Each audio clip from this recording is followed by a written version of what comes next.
माना कि वो जमीन हो सरकार की, मान लिया हमने, लेकिन वो दलित परिवार धरती मां के बंजर भूमि पे मेहनत किया होगा।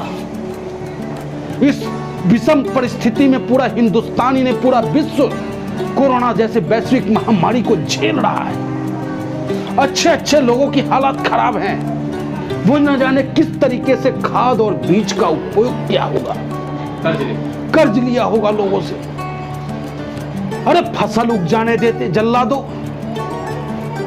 फसल कट जाने देते, सरकार की थी, आधा धन ले लेते तुम उसमें से, बटीदार जैसे बटैया होता है, तुम उससे आधा फसल ले लेते।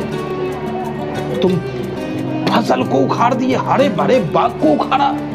वहां सरकार किसकी है? भारतीय जनता पार्टी शिवराज सिंह चौहान की सरकार है, जो लाठियों से बात करती है गरीबों से, किसानों से, दलितों से। जब जब किसान ने वहां आवाज उठाया है, दलितों ने आवाज उठाया है। आपने देखा है कि घोड़े पर चढ़ के जाने पे भी, शादी करने पे भी वहां बच्चे को मौत मिली है। तो ऐसे लोगों से क्या कल्पना कर सकते हैं हम और आप? यही तो हम कहना चाहते हैं बार बार अपने हिंदुस्तान के नौजवानों से कि मेरे देश के नौजवानों, मेरे देश के पढ़े लिखे वर्गों, जागो जागो जागो, नहीं तो आने वाली नस्लें हमें और तुम्हें माफ नहीं करेगा। लेकिन जब बर्दाश्त की सीमाओं को वो पार कर देता है, फिर धधक उठा पौरुष बल का। हम उसी हिंदुस्तान के रहने वाले हैं। 3 दिवस तक पंथ मांगते रघुपति सिंधु किनारे। जब समुद्र ने 3 दिवस तक रास्ता नहीं दिया है, तो पौरुष बल के दम पे जो है समुद्र नतमस्तक होने का काम किया है। तो हिंदुस्तान की जनता को आप कमजोर न समझें। हिंदुस्तान की जनता भोली भाली हो सकती है। हिंदुस्तान की जनता कुछ दिनों के लिए आपके लोक लुभावने भाषणों में आ सकता है, लेकिन जब वास्तविकता उनके अंदर तक समझ में आ जाएगा, फिर विधायक को कैसे दौड़ा के मारा गया देखे ना, वह अयोध्या में विधायक को दौड़ाया कि नहीं दौड़ाया है, वैसे ही हर नेता भाजपा का दौड़ेगा, जनता उसको दौड़ाएगा। क्योंकि मध्य प्रदेश की जो सरकार बनी है वो जनता के माइंड से तो बना नहीं है, वो तो पैसा से बना है, खरीद फरोख्त से बना है। तो जनता इंतजार कर रहा है उपचुनाव के, करारा जवाब देगा इनको और सरकार पलट जाएगा। सरकार पलट जाएगी जी, उम्मीद यही है 100%। लेकिन फिर कोई जो चाणक्य है उसने कोई अजी चाणक्य को तो ये लोग बदनाम कर रहे हैं। अरे चाणक्य का नाम लेकर के ये लोग राजनीति कर रहे हैं। अरे भैया चाणक्य ब्राह्मण को तो छोड़ दो, ये चुटिया इधर भी है। चाणक्य बाबा का जैसे चुटिया है ना, चुटिया यहाँ भी है। इस चुटिया में जब गांठ पड़ता है तो अच्छे अच्छे का बुद्धि हिल जाता है, समझ गए? ये चाणक्य बाबा को हमारे बदनाम कर रहे हैं। चाणक्य की सोच वैसी नहीं थी। गामा जी, कल परसों की घटना है मध्य प्रदेश के गुना जिले की। वहाँ पर एक दलित परिवार को उसकी ज़मीन छीनकर, ज़मीन पर जो फसल बोई हुई थी, फसल को उजाड़ दिया मध्य प्रदेश प्रशासन ने, और उसके चलते काफ़ी दलित परिवार के साथ मारपीट की गई, जो सोशल मीडिया पर काफ़ी वायरल हो रहा है। और इस वक्त पूरा माहौल जो है वो मध्य प्रदेश सरकार और मध्य प्रदेश पुलिस पर सवाल खड़े कर रहा है। देखिए, बहुत तकलीफ होता है जब ऐसी घटनाएं सोशल मीडियाओं पे देखता हूँ, तो आत्मा रो जाता है। फिर आवश्यकता हो गया है अपने हिंदुस्तान को चौधरी चरण सिंह जैसे नेतृत्व की, आवश्यकता हो गई है राम मनोहर लोहिया जैसे व्यक्तित्व की, उनके विचारधारा की। अगर देश में एक तरफ ये उसकी सरकार है जो स्मार्ट सिटी की बात करता है, लेकिन लोहिया जी, चौधरी चरण सिंह जी, माननीय मुलायम सिंह यादव जी, कर्पूरी ठाकुर जी कहते आए हैं कि स्मार्ट सिटी नहीं, स्मार्ट गांव चाहिए। स्मार्ट गांव, जब तक गांव विकसित नहीं होगा, सुंदर शहर की कल्पना आप नहीं कर सकते हैं। कितने अफसोस की बात है। माना कि वो जमीन हो सरकार की, मान लिया हमने, लेकिन वो दलित परिवार धरती मां के बंजर भूमि पे मेहनत किया होगा। इस विषम परिस्थिति में पूरा हिंदुस्तान ही नहीं, पूरा विश्व कोरोना जैसे वैश्विक महामारी को झेल रहा है। अच्छे अच्छे लोगों की हालत खराब हैं, वो न जाने किस तरीके से खाद और बीज का उपयोग किया होगा, कर्ज लिया होगा लोगों से। अरे फसल उग जाने देते जल्लादो, फसल कट जाने देते, सरकार की थी आधा धान ले लेते तुम उसमें से, बटीदार जैसे बटैया होता है तुम उससे आधा फसल ले लेते। तुम फसल को उखाड़ दिए, हरे भरे बाग को उखाड़ा। वहां सरकार किसकी है? भारतीय जनता पार्टी शिवराज सिंह चौहान की सरकार है, जो लाठियों से बात करती है, गरीबों से, किसानों से, दलितों से। जब जब किसान ने वहां आवाज उठाया है, दलितों ने आवाज उठाया है। आपने देखा है कि घोड़े पर चढ़ के जाने पे भी, शादी करने पे भी वहां बच्चे को मौत मिली है। तो ऐसे लोगों से क्या कल्पना कर सकते हैं हम और आप? यही तो हम कहना चाहते हैं बार बार अपने हिंदुस्तान के नौजवानों से कि मेरे देश के नौजवानों, मेरे देश के पढ़े लिखे वर्गों, जागो जागो जागो, नहीं तो आने वाली नस्लें हमें और तुम्हें माफ नहीं करेगा।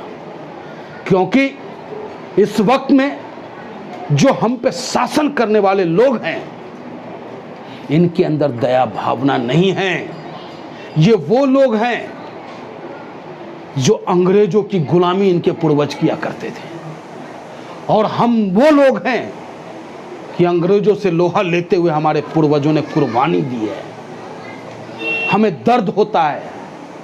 हिंदुस्तान का संविधान कहता है कि भारत की एकता, अखंडता अक्षुण्ण रहनी चाहिए। दूसरी तरफ हमारे देश के प्रधानमंत्री कहते हैं सबका साथ सबके विकास की बात करते हैं, लेकिन मध्य प्रदेश ही नहीं, जहां भी भारतीय जनता पार्टी की सरकार है, उस प्रदेश में कोई भी सुरक्षित नहीं। चाहे वो अग्री जाति हो, चाहे वो पिछड़ी जाति हो या दलित हो, किसान हो, धन और धरती बट के रहेगा, नारा वैसे ही नहीं दिया गया था। धन और धरती बटेगा तभी जाके उपजाऊ फसल का निर्माण होगा।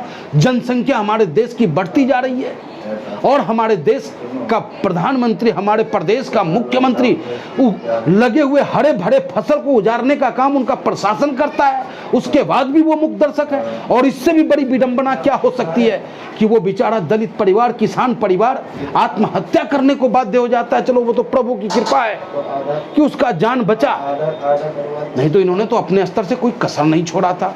इस सरकार से क्या उम्मीद रख सकते हैं? बस यही कहूंगा मैं अपने देश के नौजवानों से कि मेरे साथियों, जाग जाओ। चौधरी चरण सिंह जी के सिद्धांतों को अपना लो, राम मनोहर लोहिया जी के सिद्धांतों को अपनाओ अगर देश को बचाना है तो, और नहीं तो फिर ढाक के तीन पात। सिर्फ आप झूठी घोषणाएं, झूठे वादे आप सुनते रहना। सच सुनने के लिए आपके कान तरस जाएंगे, कान।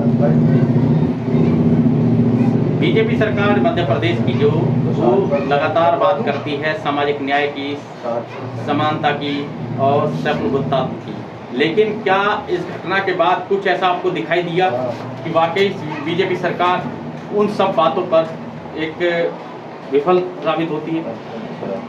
इनके पास सिर्फ एक ही एजेंडा है, एन केन प्राक्रेन, सत्ता चाहिए इनको। सत्ता चाहे लाशों की ढेर पे मिले, किसान मरता हो मर जाए, मजदूर मरता हो मर जाए। आपने देखा ना, लाखों मजदूर पैदल गए।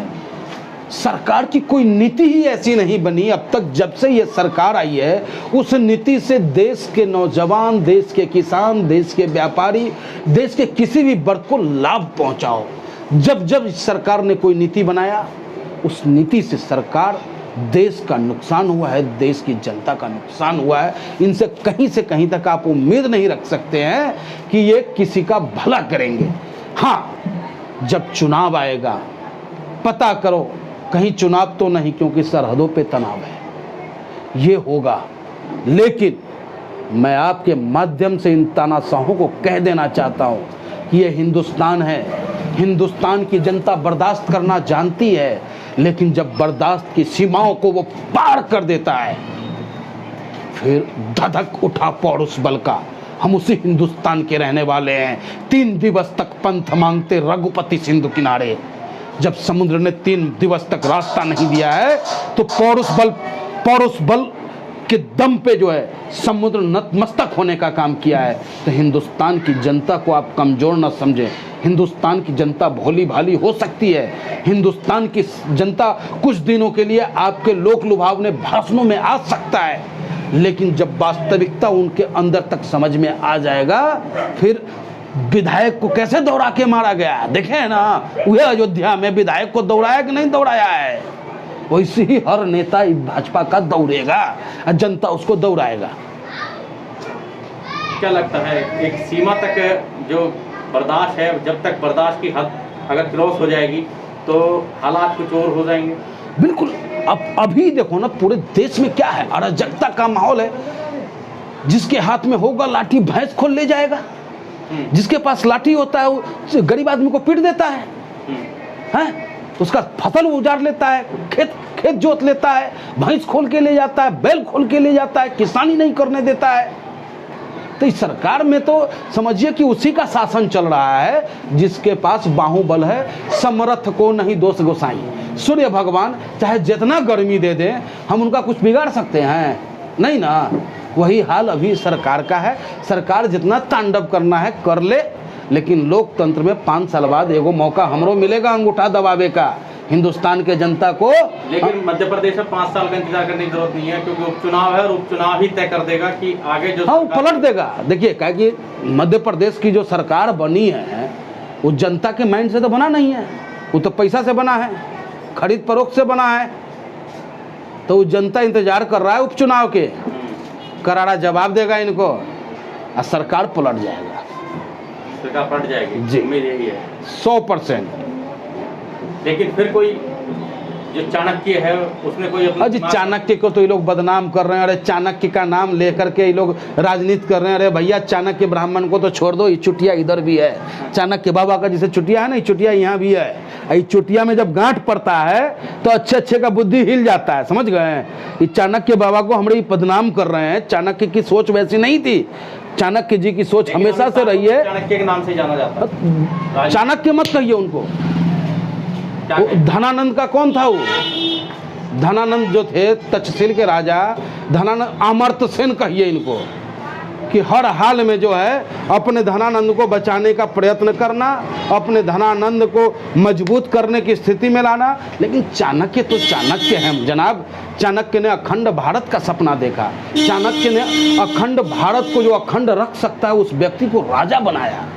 चाणक्य अपने झोली में कुछ चवन्नी लेके नहीं चलाना रखा, फक्कर बाबा रहा हो। तो चाणक्य जैसे महान व्यक्ति का नाम इन लोगों के साथ जोड़ करके ऐसे महान विभूति को अपमानित करने जैसी बात होगी।